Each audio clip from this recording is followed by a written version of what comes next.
네, 오늘 함께 나눌 말씀의 제목은 행복한 삶의 방법입니다. 흔히 사람들을 가리켜서 사회적인 동물이다라고 말을 합니다. 사람은 외딴 섬이나 또 산속에서 그렇게 홀로 떨어져서 살아가는 것이 아니라 다른 사람들과의 그 관계 속에서 서로 도움을 주고받으면서 살아간다는 의미입니다. 사람이 한 사회의 일원이 되어서 살아가는 것은 좋든 싫든 상관없이 생존을 위해서 반드시 필요하다는 것입니다. 우리는 어떤 식으로든 다른 사람들과의 관계 속에서 살아갈 수밖에 없습니다. 사람이 장성하면 가정을 이루게 됩니다. 대를 이어가기 위한 목적도 있겠지만 그 가족이 친밀한 사귐을 통해서 고독 또 외로움으로부터 벗어나기 위한 것이 아닌가라는 생각도 들어집니다. 특히 우리 한국 사람들을 보면 이 혈연과의 만남을 비롯해서 굉장히 많은 모임들이 있습니다. 동창회가 있고요, 향후회가 있고요, 개모임도 있고요. 너무나도 많은 모임에 우리는 참여를 하고 있습니다. 그렇게 하는 이유가 뭘까요? 평소에 사람들과의 사귐을 통해서 즐거움을 나누고 또 외롭지 않게 지내고 또 무슨 일이 있거나 어려움에 처했을 때 서로 도움을 주고받기 위해서입니다. 하지만 이런 모임들이 일상생활을 하는 데에 우리에게 여러 가지 유익을 가져다 줄 수는 있습니다. 하지만 우리 인생의 가장 본질적인 문제를 해결해 줄 수는 없다는 것입니다. 친한 사람들과 만나서 한때 그렇게 즐거운 시간을 보낼 수는 있습니다. 하지만 그들이 나와 항상 함께 해줄 수는 없습니다. 몸이 지치고 병들었을 때 가끔씩 찾아와서 괜찮냐? 지금은 좀 어떠냐? 그렇게 위로해 줄 수는 있습니다. 하지만 그들이 내 고통을 언제까지나 함께 해줄 수는 없습니다. 시련을 만났을 때에도 변함없이 나의 편이 되어주고 또 우정을 함께 나눌 그 친구를 만나기란 결코 쉽지가 않습니다. 나의 그 내면의 고통이나 고독, 이러한 것들을 어루만져 줄 사람을 우리가 어디에 가서 찾아야 할까요? 결국 본질적으로 보면 사람은 혼자일 수밖에 없습니다. 가족이라는 그 틀 안에서 서로 아끼고 사랑하고 격려해 주면서 살아가지만 그 가족 간에도 나눌 수 없는 영역이 있습니다. 친구들과 허심탄회하게 속을 터놓고 그렇게 지내지만 그 친구들에게도 말하지 못할 사정이 있습니다. 누구하고도 나눌 수 없고 오직 나 혼자서만 짊어져야 하는 그런 부분이 누구나가 다 있다는 것입니다. 인생을 살아본 사람이라면 굳이 종교인들이나 또 여러 철학자들의 설명이 없어도 인간이 고독하다라는 사실을 삶을 통해서 얼마든지 실감할 수가 있을 것입니다. 아무리 가진 재산이 많이 있다 할지라도, 아무리 값비싼 보물을 집안에 쌓아둔다 할지라도, 내가 노후 대책을 확실하게 준비해 놓는다 할지라도, 날마다 많은 사람들을 만나서 유흥을 즐기고 교제하느라 외로울 틈이 없다 할지라도 우리의 내면 속에 있는 그 근원적인 고독을 없앨 수가 없습니다. 그러면 인간의 이런 고독을 근본적으로 해결하고 행복하게 살아갈 수 있는 방법, 그것이 과연 없는 걸까요? 이 시간에 다윗이 고백했던 시편 23편의 말씀을 통해서 이 질문에 대한 확실한 답을 함께 생각해 보고자 합니다. 먼저 첫 번째로, 우리가 하나님과 바른 관계를 맺을 때에 우리는 행복한 삶을 살아갈 수 있습니다. 다윗은 여호와는 나의 목자시니 내게 부족함이 없으리로다 라고 했습니다. 하나님께서 나의 목자가 되시고 나는 그분의 돌보심을 받는 양이다 라는 고백입니다. 이스라엘 민족은 양떼를 기르는 목적이 고기를 얻는 것보다는 양의 털을 얻기 위한 목적이었습니다. 그래서 목자와 양들이 더 오랫동안 함께 지낼 수가 있었습니다. 목자는 자신의 양들을 사랑으로 보살펴 주었고요. 양들은 그런 목자를 더 잘 따랐습니다. 아침이 되면 목자가 양의 우리에 가서 자기 양의 이름을 하나하나 불러주면서 밖으로 끌어냅니다. 그런 다음에 목자가 앞장을 서서 가면 양들이 그 목자의 음성을 듣고 또 알고 그 뒤를 따라갑니다.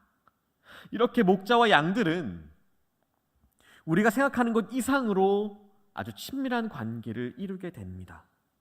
여호와는 나의 목자시니 내게 부족함이 없으리로다. 이 고백은 다윗이 하나님과 그런 친밀한 관계 속에서 살았다는 것을 의미하고 있습니다. 그래서 다윗은 자신 있게 하나님은 나의 목자시다라고 고백하고 있는 것입니다. 시편 146편 5절에 보시면 야곱의 하나님을 자기의 도움으로 삼으며 여호와 자기 하나님에게 자기의 소망을 두는 자는 복이 있도다라고 했습니다. 그래서 하나님을 나의 목자다라고 고백할 수 있는 사람이 참으로 행복한 사람인 것입니다. 인간이 불행하게 된 이유가 무엇인가요? 바로 죄 때문입니다. 죄가 하나님과 우리의 관계를 깨트려 버렸습니다. 하나님과 우리가 화목하지 못한 상태가 되어버렸습니다.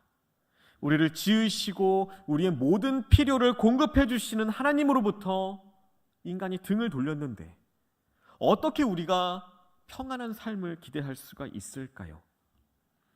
이사야 57장 21절에 보시면 내 하나님의 말씀에 악인에게는 평강이 없다 하셨느니라 라고 말씀합니다.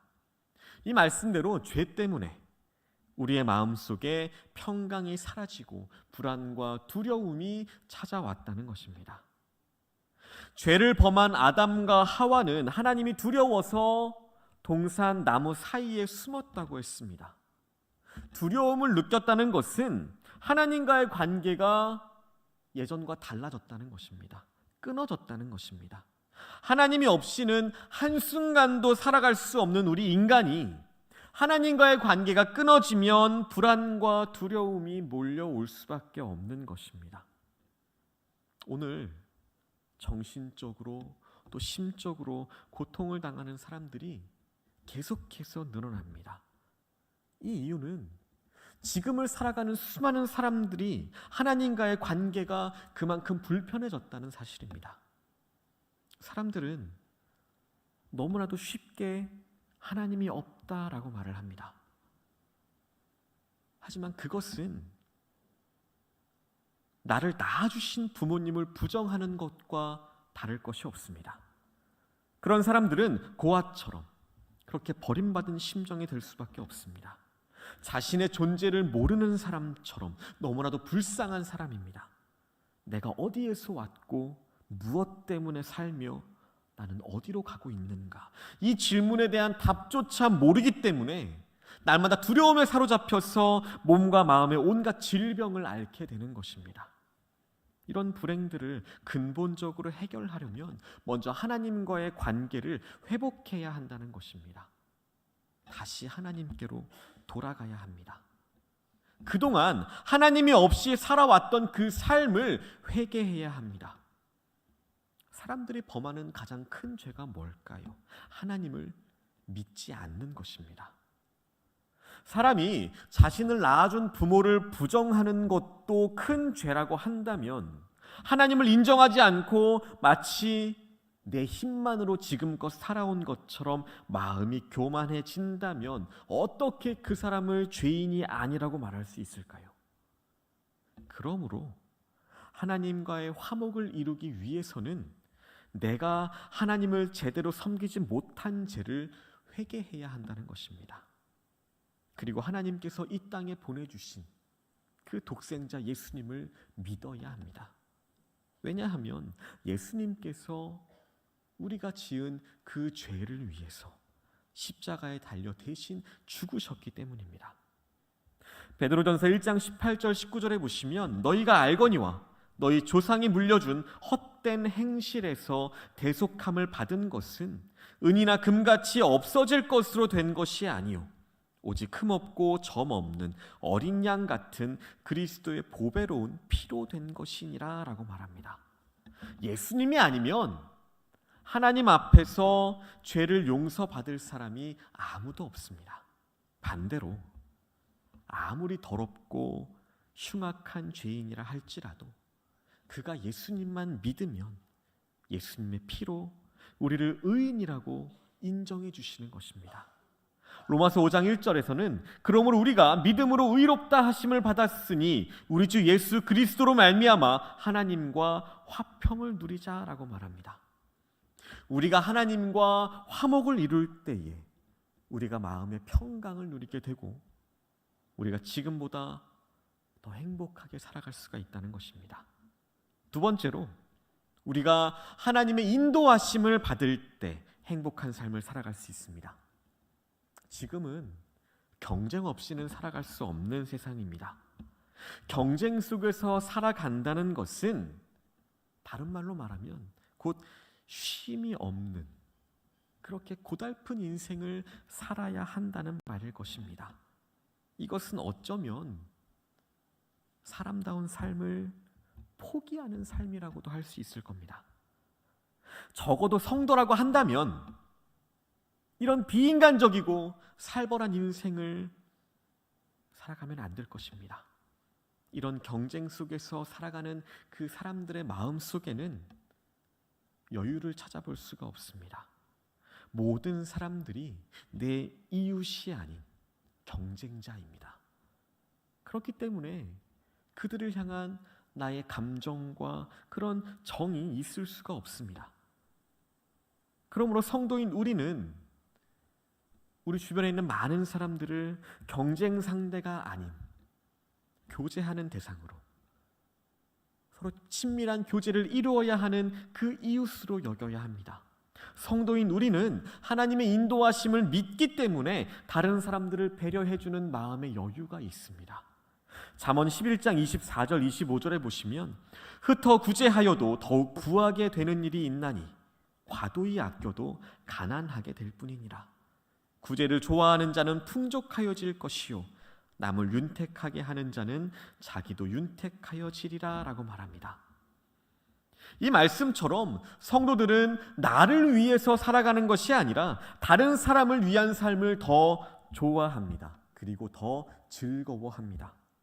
하나님께서 복을 부어주시기 때문에 나누고 베풀수록 가난해지고 궁핍해지는 것이 아니라 오히려 점점 더 풍성한 삶을 살아가게 되는 것입니다.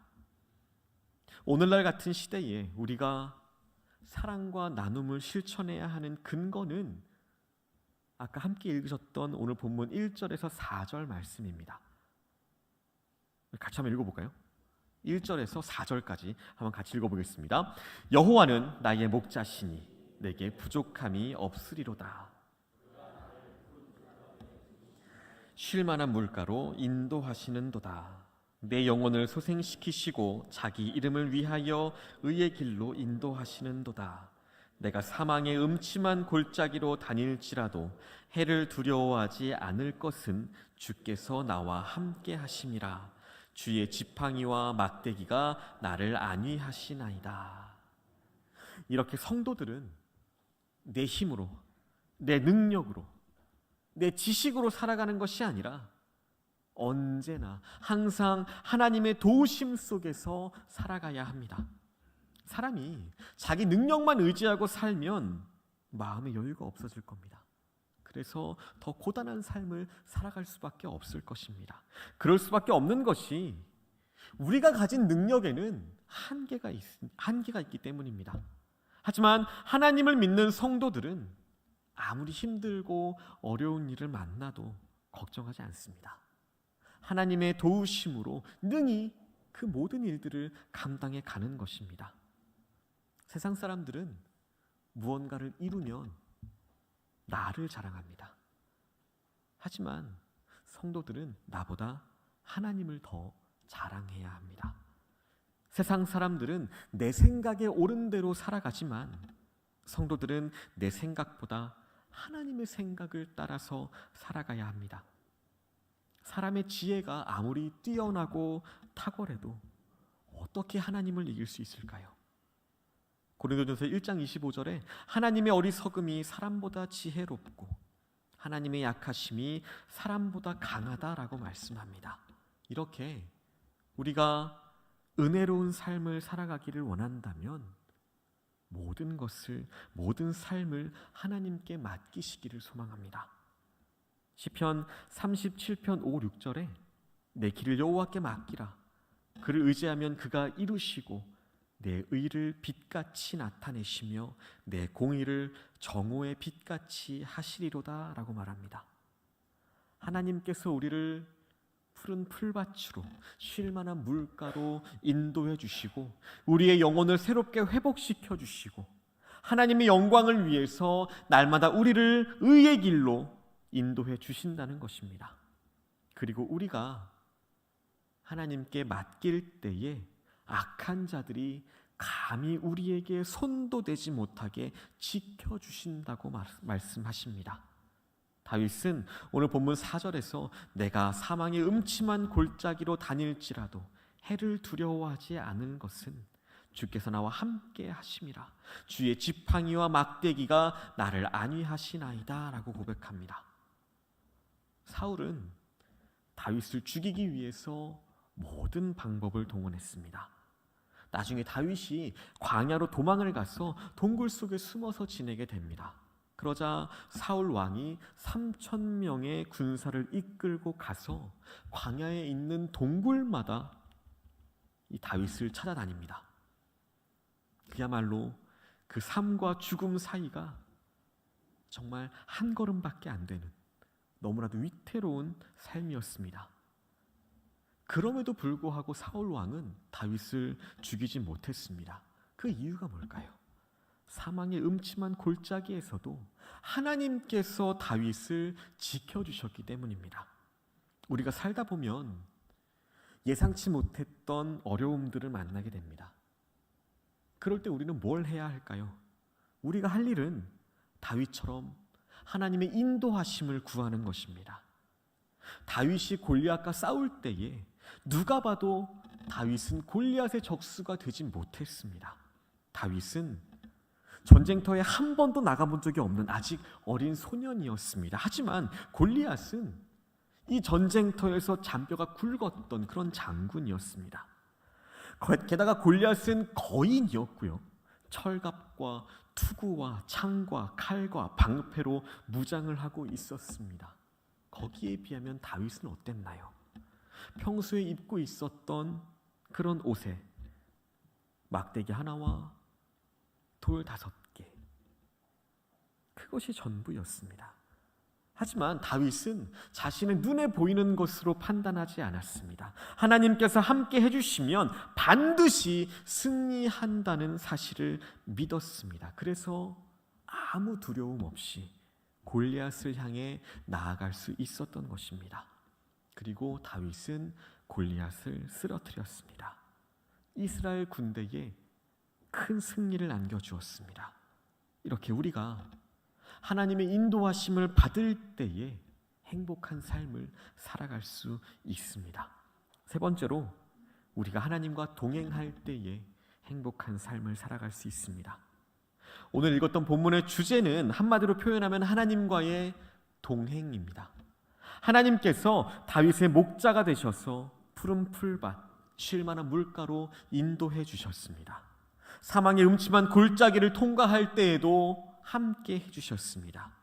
그래서 다윗은 내 평생의 선하심과 인자하심이 반드시 나를 따르리니 내가 여호와의 집에 영원히 살리로다 라고 고백했습니다.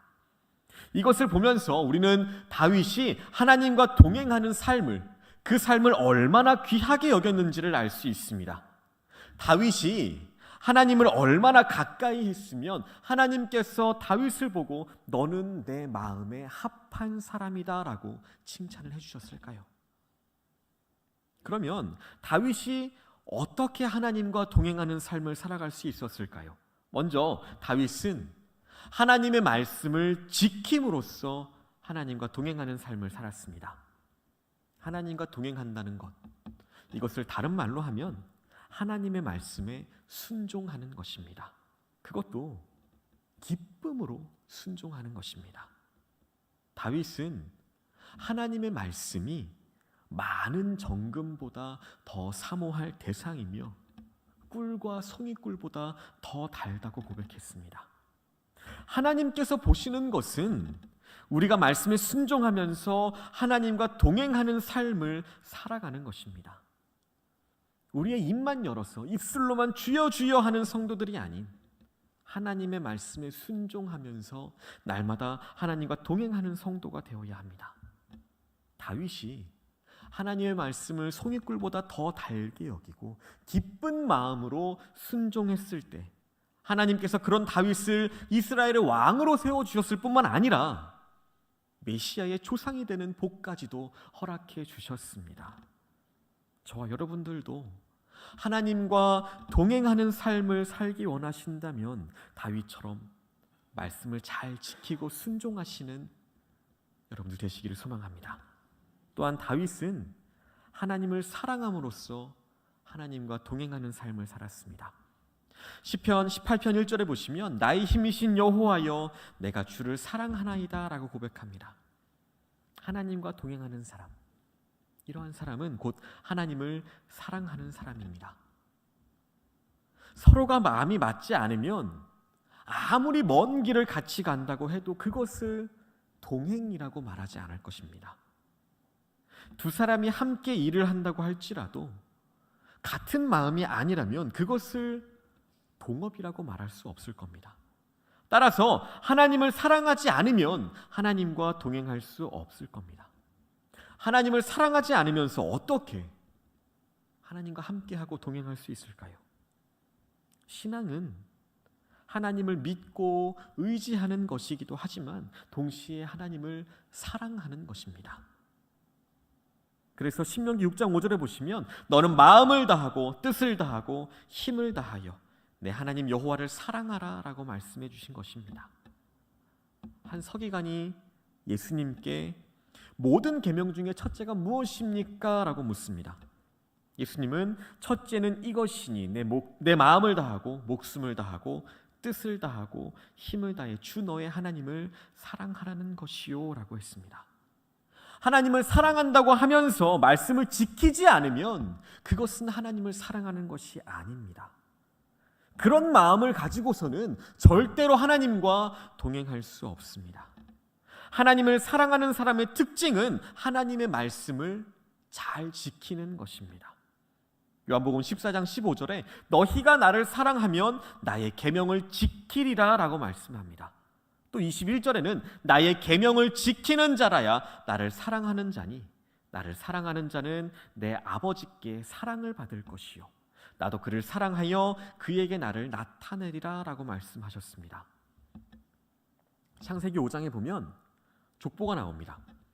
거기에 보면 에녹을 빼고는 다 누구를 낳고 몇 년을 살다가 죽었다라고 기록이 되어 있습니다. 그런데 이 에녹에 대해서는 에녹이 하나님과 동행하더니 하나님이 그를 데려가심으로 세상에 있지 아니하였더라라고 말합니다. 에녹은 이 땅에 365년 동안 있었습니다. 다른 사람들에 비하면 그렇게 이 땅에 오래 머물지 않았습니다. 하지만 하나님께서 에녹을 죽지 않고 하늘로 올라가게 하셨습니다. 더 이상 세상에서 볼 수 없게 되었습니다. 불말과 불수레를 타고 하늘로 올라간 엘리야처럼 죽음을 보지 않고 땅에서 하늘로 옮겨졌습니다. 이 말씀을 통해서 하나님과 동행하는 것이 우리에게 얼마나 큰 복인가 이것을 알 수 있습니다. 지금 우리가 흔히 100세 시대라고 말하죠. 마치 누구든지 100살까지 살 수 있는 것으로 생각합니다. 하지만 아무리 100세를 산다 하더라도 불안과 두려움 속에서 고독하게 살아간다면 오래 사는 것이 무슨 행복일까요? 이 땅에서 부와 건강과 쾌락을 누리면서 그렇게 100년을 산다고 할지라도 그 영혼이 구원을 받지 못한다면 이 땅에서의 행복이 과연 무슨 소용이 있을까요? 하지만 우리가 오늘 본문에서 다윗이 고백했던 것처럼 하나님을 나의 목자로 삼고 하나님의 인도하심과 보호하심 속에서 살아간다면 그것이 바로 하나님과 동행하는 삶이고, 그렇게 살아갈 때 우리가 세상이 줄 수 없는, 세상이 빼앗아갈 수 없는 참된 행복을 누리게 되는 것입니다. 여러분은 누구와 동행하기를 원하시나요? 누구의 손을 잡고 이 힘든 세상을 살아가기를 원하시나요? 언젠가는 우리는 반드시 하나님의 심판대 앞에 서게 된다는 사실을 잊지 마시기를 소망합니다. 다윗처럼 하나님과 동행하는 삶을 살아가는 그런 성도들이 되시기를 예수님의 이름으로 소망하고 축복합니다.